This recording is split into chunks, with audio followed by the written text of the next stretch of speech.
दोस्तों, आज मैं एक दिल को छू लेने वाली कहानी सुना रही हूँ। इस कहानी पर आपकी क्या राय है हमें कमेंट करके ज़रूर बताएं।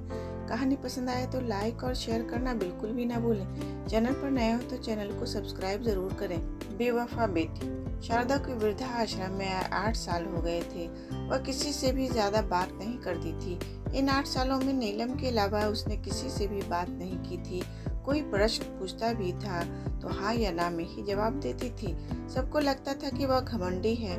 नीलम ने भी कभी उससे निजी बातें नहीं पूछी, इसलिए शायद उसका साथ शारदा को अच्छा लगता था। शारदा हमेशा खोई खोई सी रहती थी।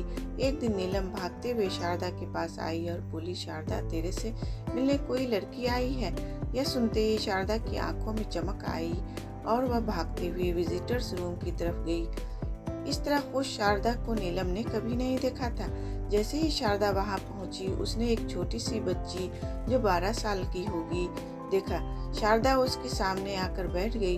शारदा को अपनी बेटी अंजलि की याद आ गई। जब अंजलि छोटी थी, इस लड़की के समान ही दिखती थी। शारदा को चुप देख उस लड़की ने कहा, मैं आपको दादी बुला सकती हूँ? शारदा ने हाँ में सिर हिलाया। उस बच्ची ने कहा, दादी, मेरा नाम मोना है और मैं 10वीं क्लास में पढ़ती हूँ। एक प्रोजेक्ट के सिलसिले में मैं यहाँ आई हूँ। 2-3 दिन पहले भी मैं यहाँ आई थी। जब मैंने आपको देखा तो मुझे आपसे बात करने की इच्छा हुई। मैं चाहती हूँ कि हम दोनों दोस्त बन जाएं। शारदा ने मोना को एक नज़र डालकर देखा। उसके मासूम चेहरे को देखते रहने की इच्छा हो रही थी। उसने हाँ में सिर हिलाया। अब मोना रोज ही वृद्धाश्रम के चक्कर लगा लेती थी। धीरे धीरे शारदा भी मोना से घुल मिल गई।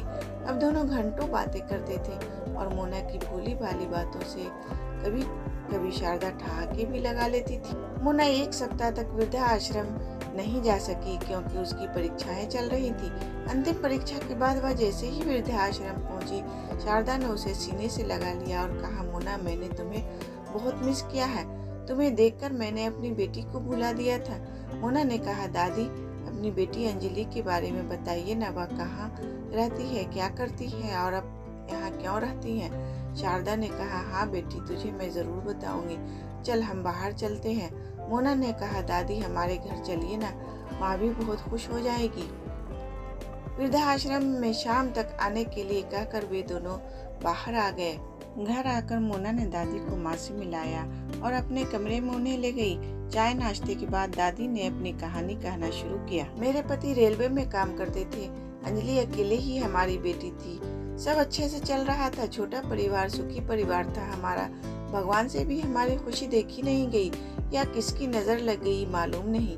एक दिन ऑफिस से आते समय अंजलि के पिता का एक्सीडेंट हो गया और वे वापस घर नहीं आए। अंजलि छोटी सी थी, मेरे ख्याल से शायद 10 साल की थी। मैंने अपने आप को संभाला और अंजलि के लिए जीने लगी। धीरे धीरे हमारे दिन अच्छे से गुजरने लगे। अंजलि ने इंजीनियरिंग किया और अच्छी सी कंपनी में नौकरी भी करने लगी। नौकरी करते हुए अंजलि को 1 साल हो गया। एक दिन वह एक लड़के को अपने साथ लाई। माँ, यह राजेश है और हम दोनों एक ही कंपनी में काम करते हैं। हम दोनों एक दूसरे को चाहते हैं और शादी करना चाहते हैं। मेरे हाँ के बाद दोनों की शादी धूमधाम से हो गई।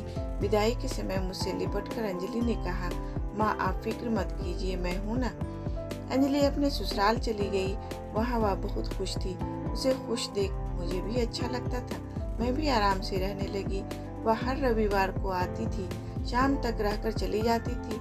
सब अगर ऐसे ही चले तो फिर क्या? अंजलि ने कहा, माँ, हम दोनों को अमेरिका जाने का मौका मिल रहा है।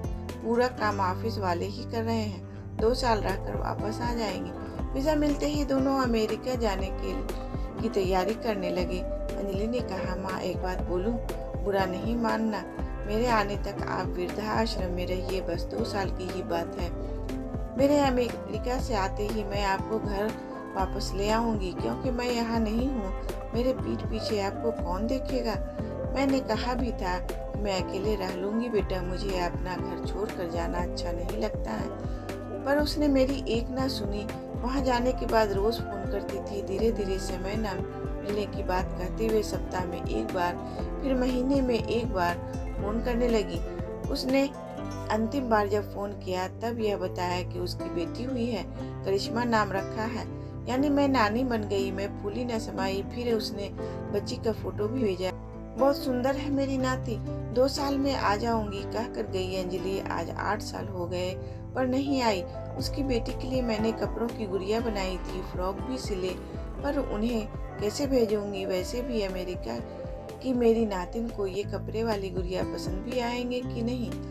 कब अपनी नाती से मिलूंगी सोचती रहती हूँ। अब तो वह फोन नहीं करती है और ना ही मेरा फोन उठाती है। मैंने आज छोड़ दिया कि अंजलि से मिलूंगी। बस यही मेरी कहानी है बेटा। कहते हुए उनकी आंखों से आंसू बहने लगे। मोना ने उन्हें रोने दिया। फिर मोना को याद आया कि दीदी के जुड़वा बच्चे हुए हैं और उनकी देखभाल के लिए उन्हें एक अच्छी सी नैनी चाहिए। मोना ने अपने मन में कुछ ठान लेने के बाद शाम को उन्हें वृद्धाश्रम में छोड़ दिया। माँ से आते ही दीदी के लिए दादी की बात कही तो माँ भी खुश हो गई। दीदी जीजा जी वृद्धाश्रम गए और उन्होंने वहाँ के मैनेजमेंट से बात करके दादी की रजामंदी से दादी को अपने साथ घर ले कर आ गए। यहाँ कर दादी खुश हो गई। बच्चों के साथ उनका दिल बहलने लगा और पुरानी यादों को उन्होंने पीछे छोड़ दिया। दोस्तों, यह एक शारदा ही नहीं है, ऐसे कई लोग हैं जिनकी यही कहानी है। हर किसी को मोना जैसे लोग नहीं मिलते हैं। दोस्तों, रिश्तों की अहमियत को पहचानें। वीडियो को पूरा देखने के लिए आपका बहुत बहुत धन्यवाद दोस्तों।